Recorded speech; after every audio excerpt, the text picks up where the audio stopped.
Here's a brief glimpse into the behind the scenes of my videos. This is one of those things that I have to do because I have to get everything set up. I have to get the camera where I want it. I have to get the light on. I have to get everything preset. And then invariably, I look at myself in the little monitor above the camera and I have to figure out, okay, do I want the bill of the cap to be centered on my face, or do I want the logo to be centered? Because this hat is made wrong. And it's just one of those things I have to decide. Okay, are we gonna go with a centered logo or a centered bill? I generally go with the centered logo, even though that means the bill is coming down closer to this eye than to this eye. January 20th, 2021. Thank you for watching that. So in my ongoing exploration of Ghostbusters and Transformers, who you gonna call? Let's talk about a couple of things. I feel like Target is going to be a big retailer for the Ghostbusters Afterlife movie, which is due out this year, because I found this guy last night on toy store shelves before my pre-order arrived. So that's a little bit... Why? That's happened several times in the past year that I had something on pre-order and they shipped to the retailers, the brick and mortar stores, before they honored the people that had pre-ordered off the websites. Even like Hasbro Pulse, I've got a Star Wars item on pre-order with them and it's shown up on Amazon. Still hasn't been honored at Hasbro themselves. The makers of the toy have sent it to the stores before they've sent it to the people that pre-ordered it, Kind of annoying. But anyway, I've got this guy on the pre-order. Obviously, this is not a Transformer, but this is the Afterlife version of the Ecto-1. And one of the differences for the new movie is that fans were kind of complaining about was the ladders on the wrong side. Well, they had a reason for that, but if you haven't seen that trailer, I'm not going to spoil it for you. So I did, however, get my pre-order from Target for the Afterlife version of Ectotron. Now, his ladder has been moved to reflect the new movie. I think the head sculpt was changed, the deco might be different, comes with a comic book, and comes with this little blue four-armed ghost there. And if you haven't been spoiled yet to what his name is, I'm not going to be the one to do it, but that information's out there if you want to go looking for it. That's pretty much the end of Ghostbusters and Transformers together, is Ectotron right there. But we started with Ghostbusters.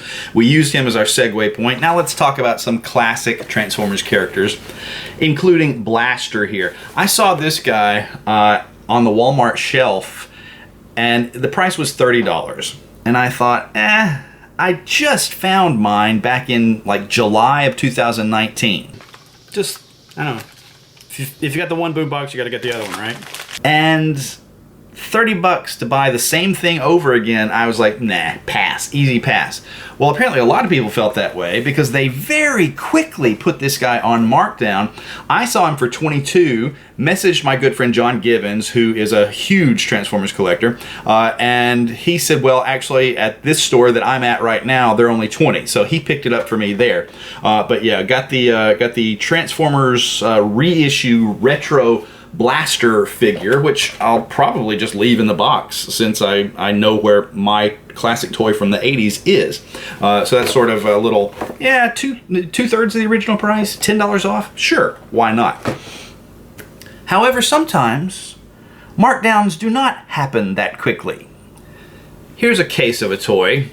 This is the Siege War for Cybertron version of Shockwave. Now, Shockwave is a character that I did not own in the 80s. I kind of wish I had gotten one. I've looked into getting the classic toy. I've looked into buying a couple of broken ones and piecing one together because it's going to be a lot cheaper that way. But this guy I saw in the stores, and I just wasn't really happy with the design of these giant, looks like shoulder pads from the 80s, Linda Dano and people like that always had these giant shoulder pads. Did anybody tell you the big shoulder look is out? And I thought, nah, it doesn't appeal to me. And the $50 price tag, I was like, nah, gonna pass. So about a year ago, I saw 3 or 4 of this toy on the clearance aisle at Walmart for about $35. And they still had a couple on the regular Transformers aisle too. So, in talking to John at the time, I said, saw that Shockwave again. He was down to 35. He goes, no, I got it for cheaper than that. I'm like, okay, cool. I said, I just don't like that shoulder design.